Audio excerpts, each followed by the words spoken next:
So, is it about the stimulus or the environment? Interesting. I'm having fun with this one. Interesting.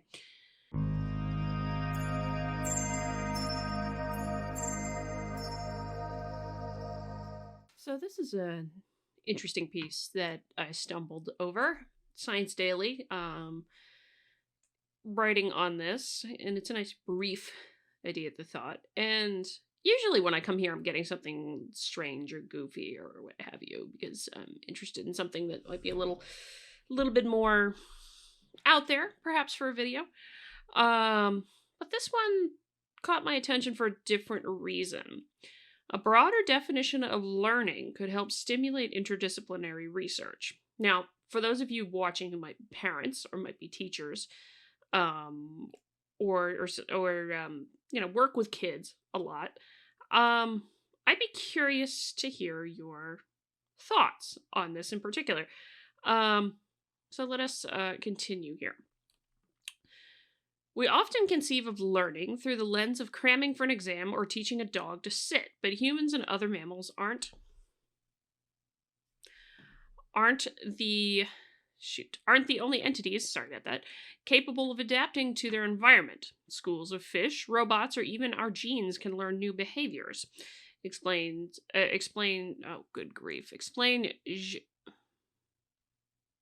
I'm going to preemptively say that I'm going to butcher the pronunciation. Jean Hauer and Sean Hughes of Ghent University in a New Perspectives on Psychological Science article.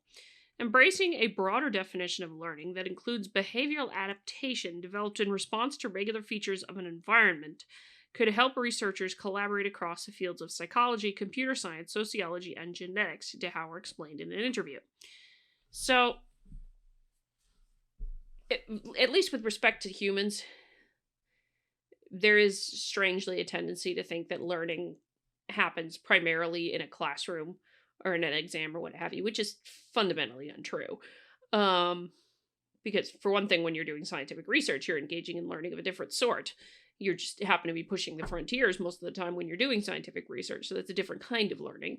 But also the idea that, well, for one thing, kids, when they're really little, as they're playing, that is a type of learning right there. You're learning about different things going on there. I'm sure others who are parents can comment on that more so than I can, as I am not a parent myself. But yeah, I mean, let's consider this a little bit more. I actually haven't read this all the way through yet, so I don't know what. Oh goodness, this is tiny on your screen. How about we adjust that a little bit?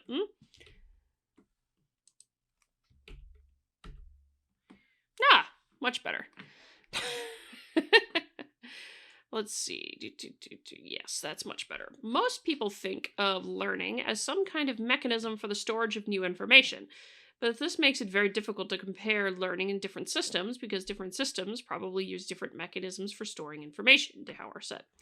We define learning as changes in the way a system responds to its environment, that is, as learned behavior. Much like Darwin's theory of evolution, De Hauer and Hughes' functional definition of learning focuses on how systems adapt to their environment, regardless of the mechanisms through which these adaptations occur. The, quote, system in question could be an individual organism, a part of an organism such as a gene or the spinal cord, or a community of organisms. In fact, De Hauer added, evolution itself could be conceived as a form of learning in which a species of animal is seen as a system that adapts to its environment. Well, yeah. That one I could see. That one I could actually see and agree with the idea of evolution. You are adapting or you're dying in that particular kind of vein, but that's different. You're adapting to your environment. So you're presented with a new challenge, you learn how to overcome it. Well, I mean,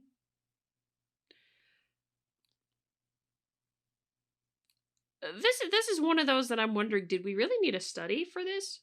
Because people, when they're presented with new situations, do have to figure out how to adapt to them when you end up in a new environment. So, like, student for the first time in a classroom, that's a new environment. You learn how to adapt to it, what things to do, what things not to do, appropriate things and what have you. And, also with whatever norms have been instilled by the parents or lack thereof. Some days, I'm sure. Okay. Because, quote, because our definition of learning is mechanism free, it allows for interactions between scientists who study learning in different systems. Okay, so now I get what they're trying to say here. They're trying to change the definition of learning because learning in a computer environment, learning when it comes to a computer and learning when it comes to a social system is two very different things. Learning when it comes to an animal also is very different from learning when it comes to humans. So, okay, I can see what we're getting at here. We're trying to get to some kind of common definition of learning to go across multiple things here. Multiple disciplines, rather. Okay. It breaks the barriers between different sciences and allows for an exchange of ideas that is bound to promote the study of learning in general. In addition to supporting comparisons between learning in different kinds of systems, this definition can also help researchers take a closer look at how these systems may influence each other's learning. DeHauer and Hughes write.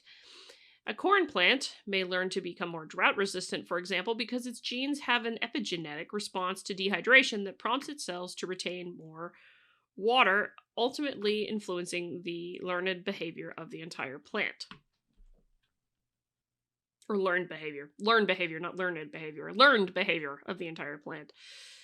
Interesting. I would just more call that adaptation than learning necessarily, that it has to adapt to a change in the climate, for instance, not necessarily learning, mostly because, I mean, a corn plant really isn't a cognizant plant.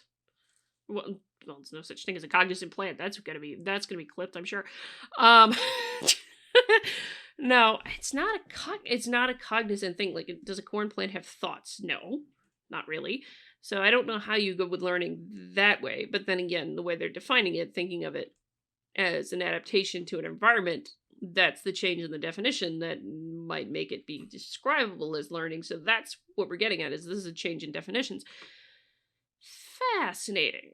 Okay, learning can also occur at the group level, such as in a school of fish, because the learning of some, but not all of the members of that group. Dower added, a fish at the head of the school may learn to avoid a shipwreck after repeatedly finding sharks there, for example, whereas fish at the back of the school may perform a simple behavior by simply continuing to follow the fish ahead of them without learning about the shipwreck. Again, that's also an evolution and adaptation kind of thing, but also, the other problem is your food is somewhere near the shipwreck because, the predators are going to show up where their food is, and that also then means that, oh, okay, said fish are going to be looking for particular food. So, I don't know with that one. Interesting. Very interesting, though. This analysis can also be applied to the study of robots and artificial intelligence. Though each can be studied separately, the ability of a robot to learn how to navigate obstacles also depends on how its algorithm responds to the environment, the researchers explain. It is important to note, however, that a system cannot be described as learning just because its behavior has changed in response to the environment. Hold it. We define learning as changes in a way a system responds to its environment. Right here. DeHauer said, we define learning as changes in the way a system responds to its environment, that is, as learned behavior. Okay. System cannot be described as learning just because its behavior has changed in response to the environment.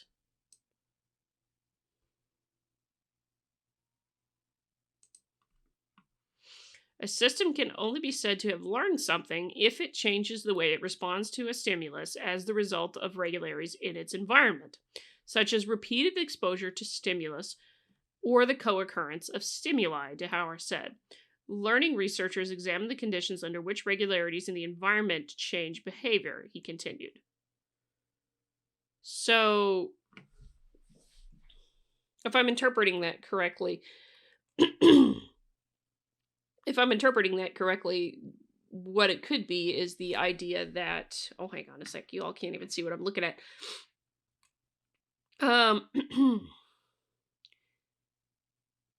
What I'm getting out of that is the sense that, okay, this is only counted as learning if it responds to repeated and regular things that happen in the environment. Would that wouldn't necessarily be adapting to anything new? It's almost like they're saying they are and they aren't, because he says at the beginning, I'll go back up here and highlight it one more time. We define learning as changes in the way a system responds to its environment, that is, as learned behavior.